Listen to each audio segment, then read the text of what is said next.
my name is Kayla Graves, and we're going to be doing a blood draw today. I have a 12 ml syringe and a 22 gauge needle. In addition to that, we're going to be drawing for just a CBC chemistry panel as well as a pro-BNP. So I have my purple top tube, I have my red top tubes, and then I also have an additional purple top tube for the pro-BNP test. So I'm going to go ahead and get ready to draw. Hey, sweetie. Good girl. Good girl.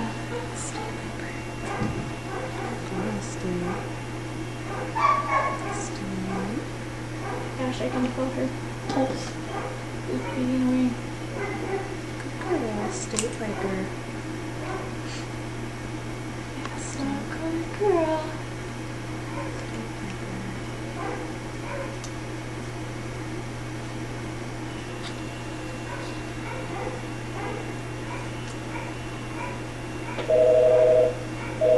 Good girl. Alright, so I'm just gently drawing back. You don't want to have too much pressure while you're drawing back. So I'm just going to carefully and gently draw the blood into the syringe. Good girl. Good girl. Good girl. Alright. I'll hold that off. Alright, so I'm going to first put this into my purple top tubes that have the EDTA in it so that it doesn't clot, and I'm just going to gently move them back and forth so that make sure that my blood doesn't clot. And I just put about 1 ml in my purple top for my CBC, and then I usually fill up this other purple top for the pro-BNP. Once again, just gently shaking it back and forth. And whenever you're putting blood into these syringes, you want to make sure that you're not applying too much pressure as the blood is filling the container. You just want to gently put that in there.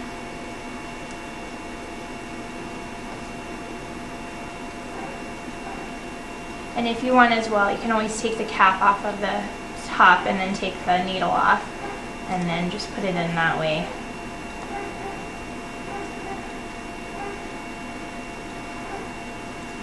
Alright, so my syringe is now full.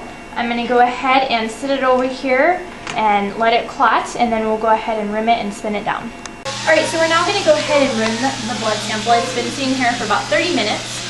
So I'm just going to go ahead and take top off, and then I'm just going to go ahead and run this around the edge, throw that in the trash.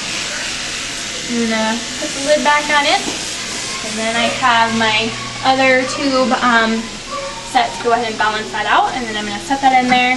We have a couple of other samples in here, and we already have names and everything wrote on our tubes to distinguish whose blood is whose. So I'm going to go ahead and I'm going to set my centrifuge now, and then whenever it gets done, we'll go ahead and take it out, and I'll separate the serum from the blood clot. Okay, so we're going to go ahead and take the serum off of the blood clot today.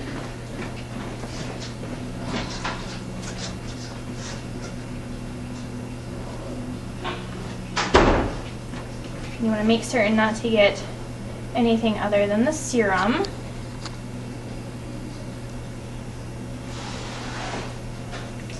Alright.